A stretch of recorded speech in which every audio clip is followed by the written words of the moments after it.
El imperialismo británico lo primero que hizo fue destruir toda la industria de telares que había en Bengala. La bombardearon y la quemaron y después obligaron a los bengalíes y al resto de la población india a comprar telas inglesas. Los ingleses llegaban a Argentina y a la zona del Plata a copiar los diseños de los ponchos y como había desaparecido la industria telar, la invadían con ponchos fabricados en Inglaterra. Cuando el golpe de Estado en Brasil en el 64 contra João Goulart, lo primero que hacen los militares es destruir todo el proceso de industrialización que Goulart había iniciado. Y Perón, con todas las vainas que tenía, él quiso iniciar un proceso de industrialización de Argentina y después de su derrocamiento los militares desmantelaron todo. Pues claro, los países industrializados necesitan mercado y por lo tanto no gustan de la competencia. También pasó en las colonias británicas, o sea, Inglaterra jamás permitió que allí creciera nada que hiciera competencia a los productos ingleses. Por eso Estados Unidos no se empieza a industrializar hasta después de las guerras napoleónicas y gracias a las guerras napoleónicas.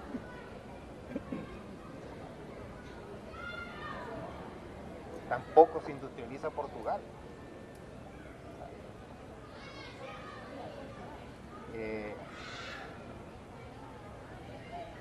El capitalismo, como el dinero, ni tiene patria, ni tiene olor, ni tiene sabor, solo depósito. El capitalismo español no es diferente. O sea, cuando las empresas españolas van a invertir en América Latina, en la época del neoliberalismo van como cualquier otra al saqueo, al trapo, al saco. No van a invertir en áreas productivas, van a invertir en áreas de servicio, de rápida recuperación de la inversión. Energía, agua, comunicaciones. Llegan, arramblan, sacan y después a chupar hasta que se agote el pozo. Por eso es que hay inversiones e inversiones. Están las inversiones para el desarrollo, que son las que, por ejemplo, exige China. China no admite inversión especulativa. Y a la empresa que tiene al final de X periodo de tiempo ceder las patentes a China y entonces China empieza a fabricar lo suyo. Eso en América Latina no pasa.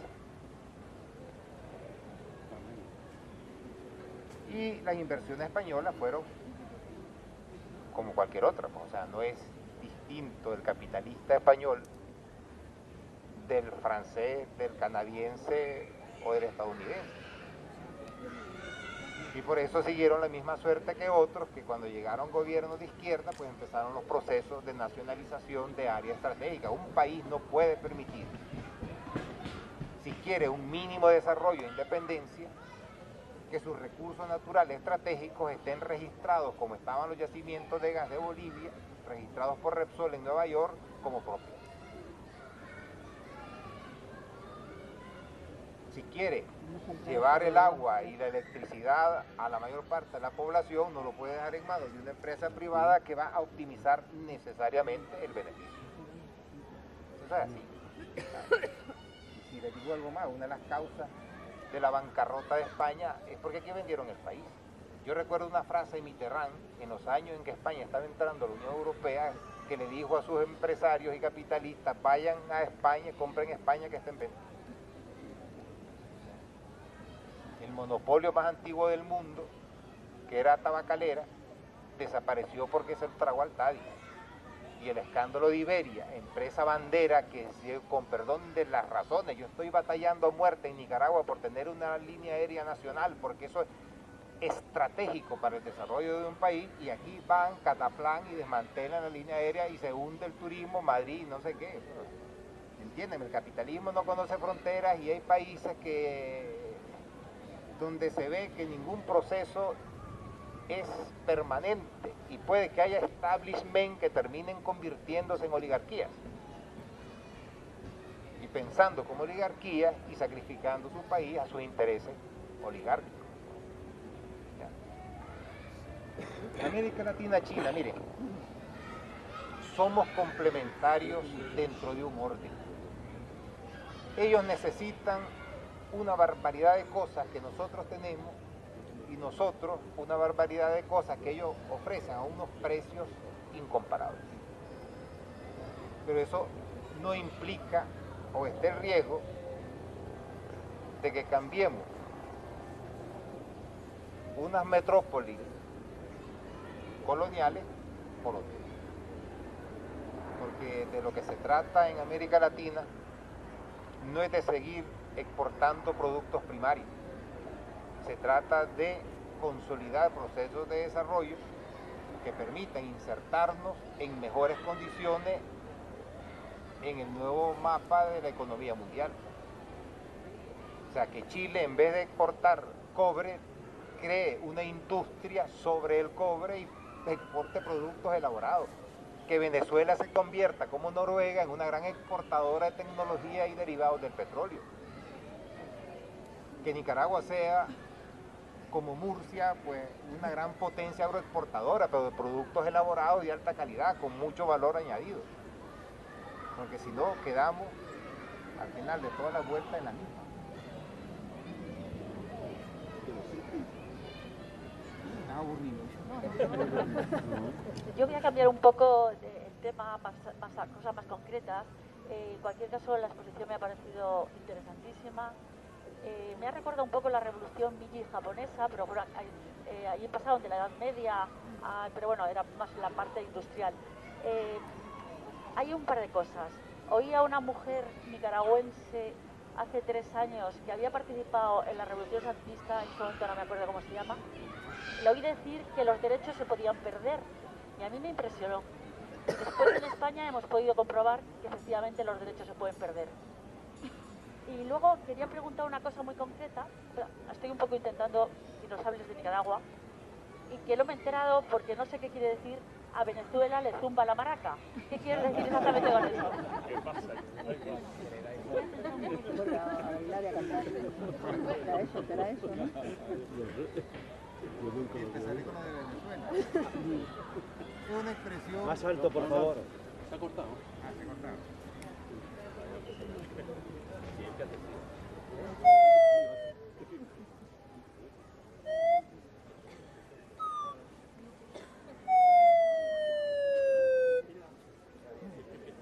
A ver, el diseño de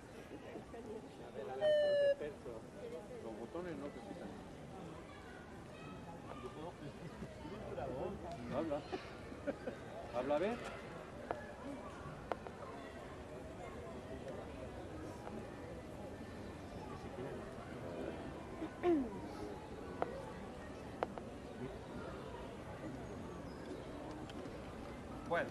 Bueno, sí, habla alto. No tengo mala acústica, así que... Vale. Nos acercamos. Es una expresión para referirse a una situación que es complicada de resolver. Complicada. Porque después de 70 años de crear una sociedad de sangre, acostumbrada, pues como bien se dijo, es que si se dañaba la televisión no es que se iba a reparar, es que pumba y me compro la otra más nueva. Y en ese sentido, lo de Venezuela tiene ribetes casi de milagro. Porque cómo reconvertir a un pueblo acostumbrado a que se lo den todo hecho, a que trabaje, que se ganen las cosas con el sudor de su frente. Ese es el problema de fondo del país. Que claro, ni Hugo Chávez ni nadie lo aborda porque es tocar el corazón profundo que se ha construido en 5 generaciones. ¿Cómo le vas a decir a alguien que no le vas a dar los electrodomésticos o los alimentos subvencionados? Le vas a decir, ¿qué? Entonces tengo que trabajar para conseguirlo. Y hay un problema que se vive también en Cuba, y es que una vez que se arranca la población del campo, reintroducirla es imposible. Y entonces los países se quedan sin base productiva, condenados a ser importadores de alimentos in secula seculorum, uno de los problemas estructurales de la economía cubana.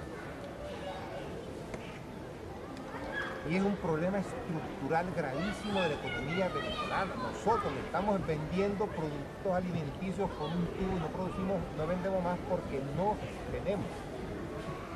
Pero el país no produce, pero un país no puede funcionar importando desde el grano de frijol hasta la mantequilla. No hay economía que aguante. Entonces, han querido meter a la gente al campo, pero ¿de dónde, chico? Yo que soy aquí de La Habana, estoy acostumbrado a agarrar mi guagua y me vas a poner un machete en la mano. Bueno, vamos a esa es la realidad. Ya. Entonces los países están metidos en un bucle terrible. Y eso es otra causa, eso explica todavía la importancia de la revolución agraria como uno de los elementos para atar a la gente a la tierra, viva mejor, se quede en ella y alimente al país.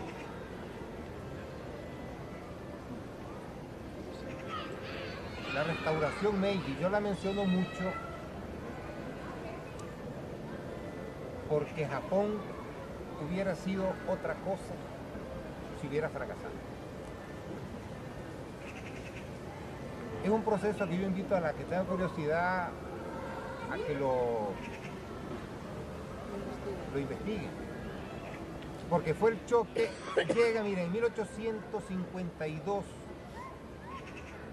llegó la flota del almirante Perry a Japón y a punta de cañonazo se hizo recibir.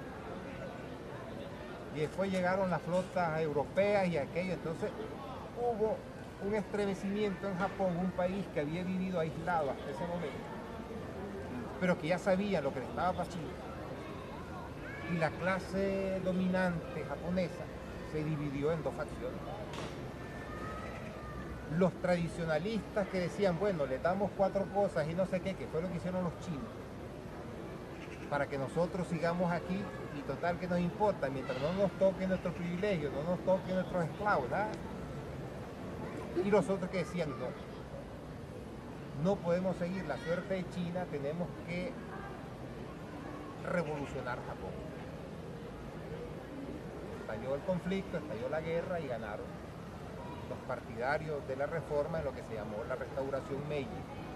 Y Japón pasó en 1870 y pico de ser un país de samurái, semifeudal y no sé qué, a 1905 derrotar a Rusia en la guerra por la disputa por Manchuria, en lo que fue la primera derrota de una potencia europea por un país no europeo.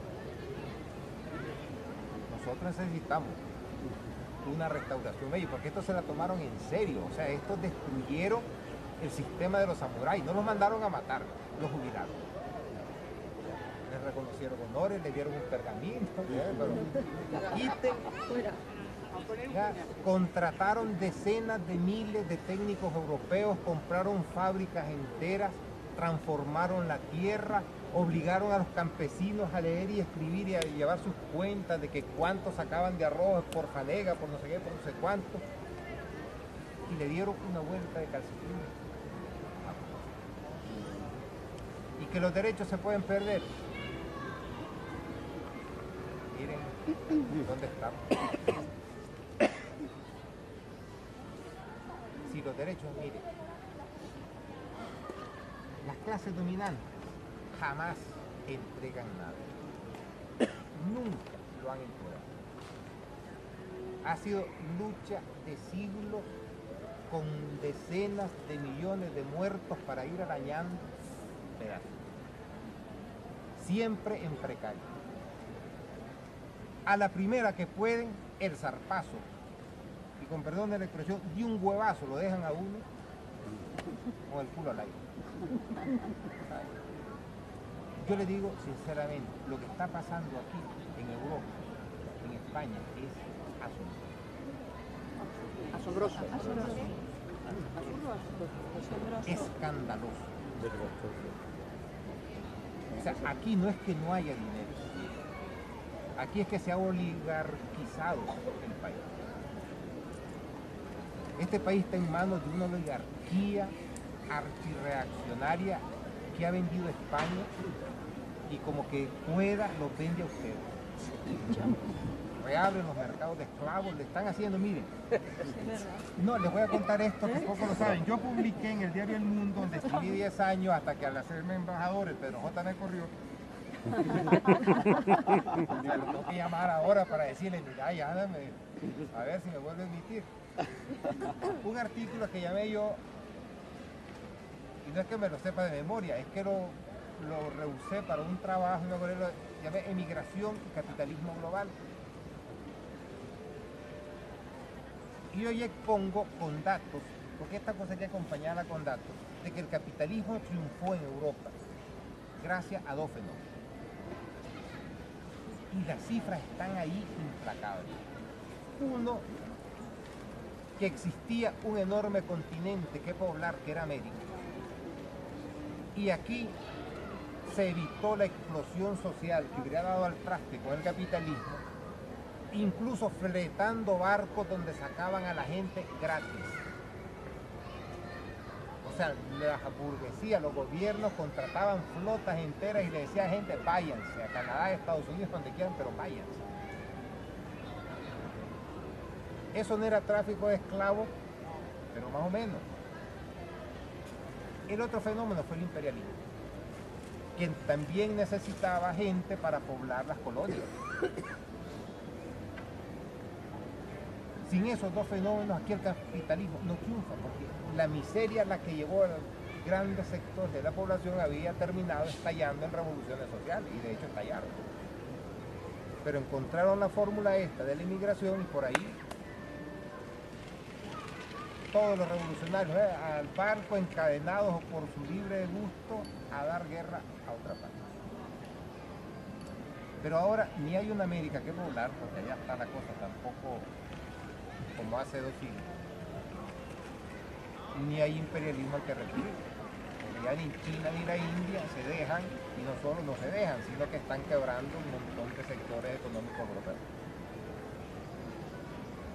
¿Y esto qué implica? Que aquí o se ponen las pilas, o créanme, esto puede que no haya más que empezar.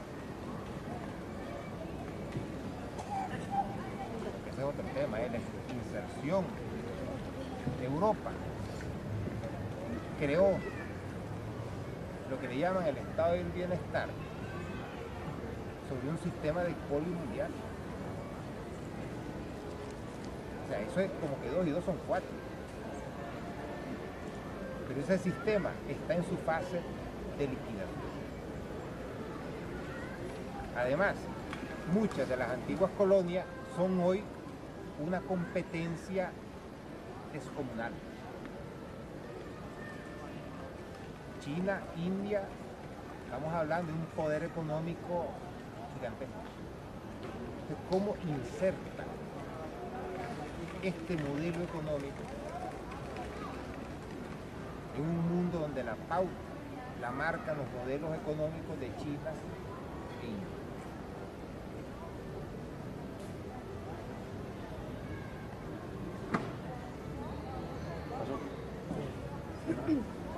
Una última cosa, Esto es sí que no que- le queremos dejar marchar por lo que parece. Vamos a hacer Bueno, hay las 3 muy- últimas intervenciones y ya Muy termino. breve. A mí me ha parecido muy interesante cuando has hablado de cómo el imperialismo actúa en los países periféricos de China o Rusia, de una manera. Y luego comentabas que la izquierda en América Latina pues, hablaba del antiimperialismo sin fijarse demasiado en cómo tenía dentro las oligarquías que lo ponían. Pero es que es verdad, es un fenómeno doble. Naturalmente no tenía el mismo interés ese imperialismo norteamericano en las zonas asiáticas que en Sudamérica. porque ahí sí que lo quería utilizar como un patio trasero. Es decir, ese movimiento antiimperialista sí era progresivo, lo que pasa es que había que conjuntarlo con el movimiento contra las propias oligarquías, pero es la misma lucha. Y nosotros lo tenemos en España igual. Tenemos la misma lucha contra este proceso de oligarquización y una lucha contra unas instituciones europeas que pretenden hacer del sur de Europa y de nosotros mismos ese patio trasero que hacía Estados Unidos de toda América Latina. Y ese proceso se ha llevado y estamos terminando la semana que se ha planteado aquí en España, en Madrid, sobre negarse a pagar la deuda, con ese proceso de opresión mediante la deuda que nos está atando a nosotros y que ha atado a América Latina. Yo creo que ahí sí que tenemos que aprender un poco cómo algunos países, por lo menos en ese terreno, algo de enfrentamiento y de impago de procesos de opresión de deuda han tenido, y nosotros tenemos que tener también. Y la última cosa es ese aspecto agrario, porque claro, todo el desarrollo del que está hablando y toda esa industrialización, ojo con ella en la medida en que se carga el planeta.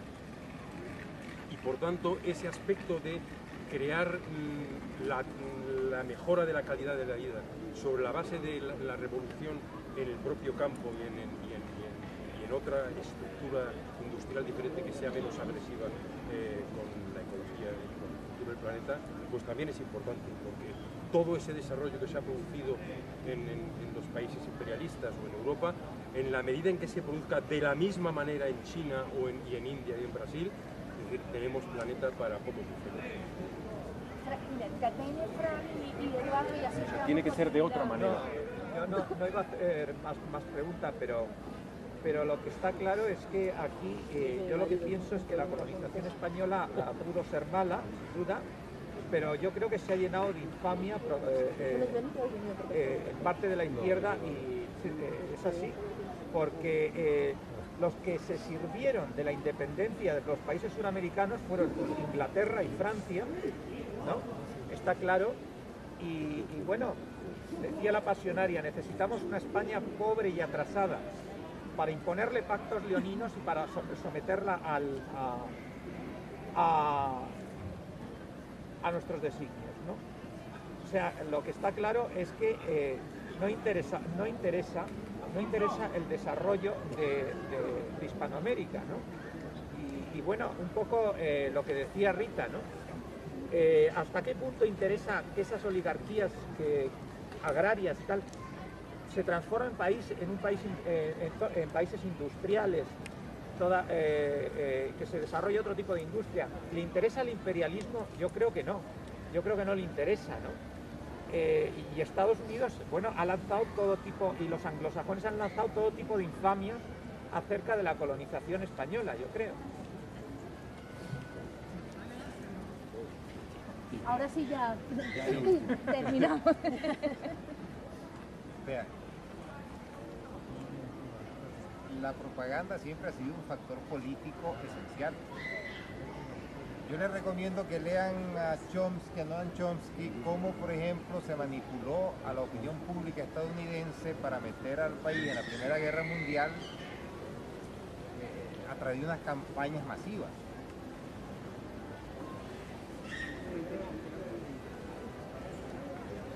Empecé con lo del 12 de octubre, por eso les quiero, yo en este libro me dedico un capítulo a eso.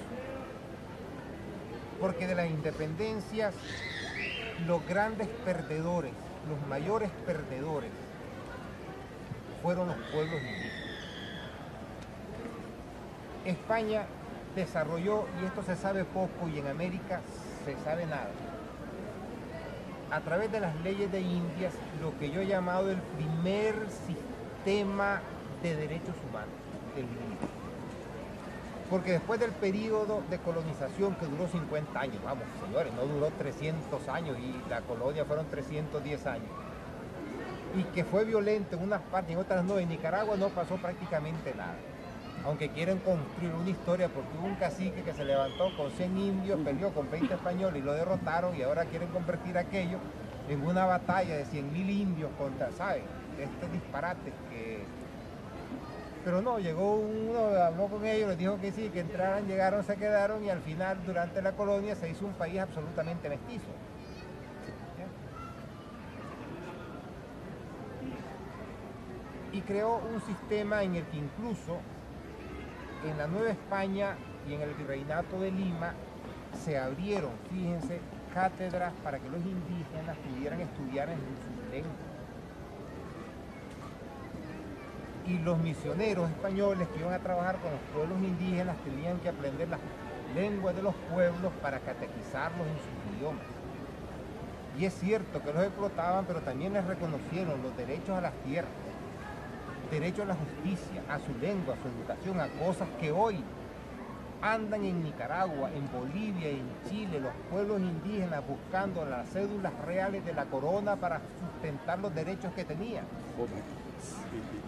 En Nicaragua del siglo XIX los oligarcas se dedicaron a perseguir las cédulas reales y a quemarlas porque como les reconocían a los pueblos indígenas, en algunos casos, por ejemplo, algunos indígenas de Jinotega, hasta 30.000 manzanas de tierra, estamos hablando de unas 25.000 hectáreas, perdón, 30.000 kilómetros, pues las quemaban. Y repararon en Valencia, en la Universidad de Valencia hace poco, una cédula real que se iba pasando en León de Nicaragua de cacique en cacique escondida porque era la cédula real que reconocía al pueblo indígena de los Supiaba una enorme cantidad de terreno que estaba en manos de la latifundista y ahora están los indígenas reclamando para ellos.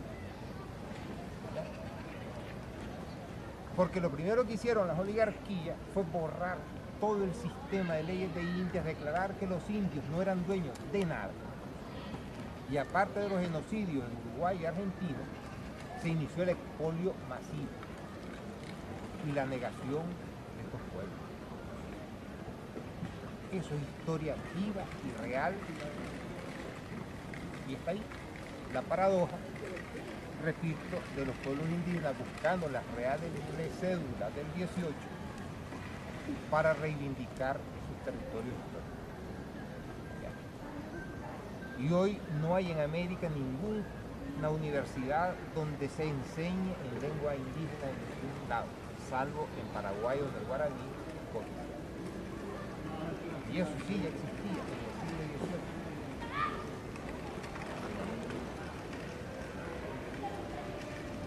Lo de la agricultura, yo nunca he hablado de transgénicos, libre de Dios. Por favor, si yo soy de origen, no digo campesino, porque vengo de familias terratenientes, pero bueno, tengo un amor absoluto con la tierra y yo creo que no puede haber, no hay contradicción entre el cultivo de la tierra y la protección de la tierra. Mire, en Nicaragua entramos ahora a la temporada de huracanes en todo el Caribe. Yo no sé si ustedes recordarán el huracán Michi, que produjo daños terribles a partir de ellos. Los huracanes ahí son tan naturales como las nubes, el aire, pero cuando aquello era una enorme masa forestal, pues no pasaba nada. Pero llegaron unas compañías norteamericanas, arrasaron con miles de kilómetros de pinares y madera. Los finqueros en Nicaragua vieron que podían hacerse ricos rápidamente, talando los bosques, se secaron los ríos, las lluvias se hicieron irregulares y cuando llegan los huracanes, desbaratan todo y entre otras tragedias pues se llevan toda la tierra fértil, dejando miles y miles de kilómetros de tierra erosionada que no sirve para nada. Una de las cuestiones en las que país está obligado a enfrentar es la reforestación y la recuperación de los recursos hídricos, porque ahí sí no es así ni agricultura ni un carajo. ¿Vale? Por el siguiente huracán te va a llevar hasta el último palo que sembraste.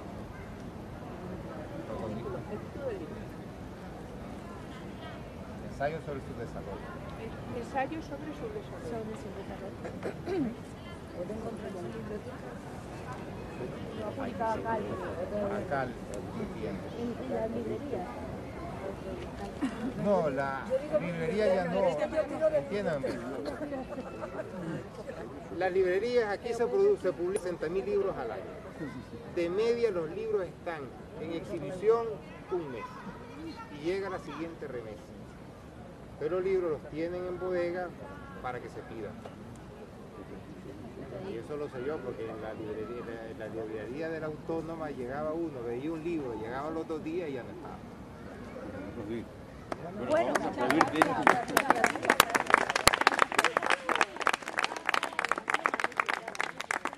Bueno, el placer ha sido mío, realmente. Bueno, chicos, que sepáis que esta charla la podréis difundir, digo, para que otras personas tengan también la oportunidad de escuchar a gusto en YouTube, en Economía Sol. Ahí están colgados todos los vídeos de estas charlas de economía y que además te pasaremos el enlace para que la puedas también a su vez verla y ver. Luego que sepas que te pediremos un breve, que cuando veas el vídeo de toda la charla, extractes unos minutos, 3 minutos, para nosotros ayudar a su difusión con esos 3 minutos de tu charla que luego enlacen a la charla completa. Y luego, Si no lo haremos nosotros, luego que será sepáis que hoy a las 8 de la tarde, en Sol, terminaremos con la Semana de la Deuda y los compañeros que han llevado todo el tema de la deuda, pues estaremos hablando sobre este tema en la Plaza del Sol después de la mani. Asimismo que sepáis que el próximo domingo, también a las 12 horas, estaremos de nuevo aquí con José Manuel Naredo, que me encantaría presentártelo porque, vamos, será que también tendremos una charla muy interesante con él, con José Manuel, a las 12 el próximo domingo. Pero que aquí mismo por lo pronto, a no ser que llueva. Si llegara a llover, nos vamos a el kiosco de música. Si veis que está lloviendo, nos vamos a esperar allí en el kiosco de música porque iremos para allí. Y luego que sepáis que la ópera bufa del 15M se va a representar nuevamente el próximo viernes a las 8 de la tarde. Hay 4 pases el viernes, 2 el viernes y 2 el domingo. El viernes a las 8 de la tarde y a las 10 y el domingo a las 6 de la tarde y a las 8. La sesión de las 6 de la tarde del domingo será para los niños. Entonces, con toda esta información también, te esperamos. ¿Dónde? Sé que tienes que ir a la invitación especial. Tabacalera. En la tabacalera. Bueno, pues toda esta información la tenéis así mismo en Toma la Plaza, en nuestra página de Economía Sol. Y como siempre, pues los vídeos, las informaciones, igualmente en Facebook, simplemente con que busquéis por Google Economía Sol 15M, ahí encontraréis todos nuestros enlaces de YouTube, Vimeo, los blogs y Facebook y Twitter y todo lo demás. Bueno, ¿cuándo pasamos al otro? Sí, Cuando... vamos al kiosco. Vamos a pasar al kiosco si llueve. No, pero yo digo en octubre. Vamos en noviembre. Ah, que no lo sabemos, ya lo veremos. Vamos a permanecer aquí todo el tiempo que podamos, a no ser que llueva. Si llueve, entonces ya sabéis, cuando salgáis del metro, que se está lloviendo, cuando vayáis caminando, si está lloviendo, nos esperáis en el kiosco de música porque nos trasladaríamos para allí. Todas las vainas que tenía, él quiso iniciar un proceso de industrialización de Argentina y después de su derrocamiento, los militares desmantelaron todo. Pues claro, los países industrializados necesitan mercado y por lo tanto no gustan de la competencia. También pasó en las colonias británicas, o sea, Inglaterra jamás permitió que allí creciera nada que hiciera competencia a los productos ingleses.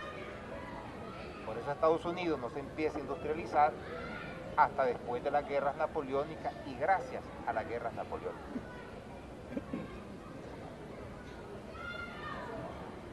Tampoco se industrializa Portugal.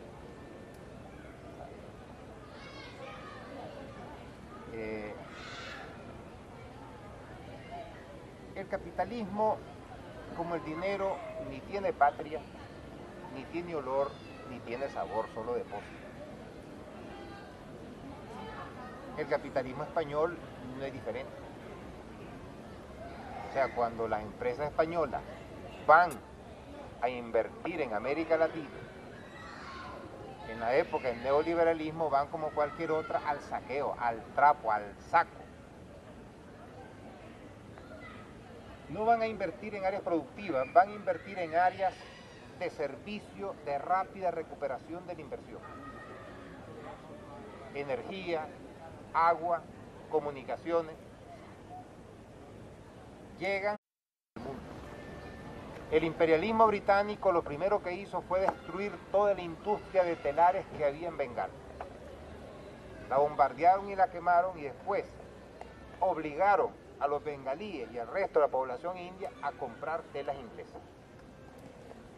Los ingleses llegaban a Argentina y a la zona del Plata a copiar los diseños de los ponchos, y como había desaparecido la industria telar, la invadían con ponchos fabricados en Inglaterra.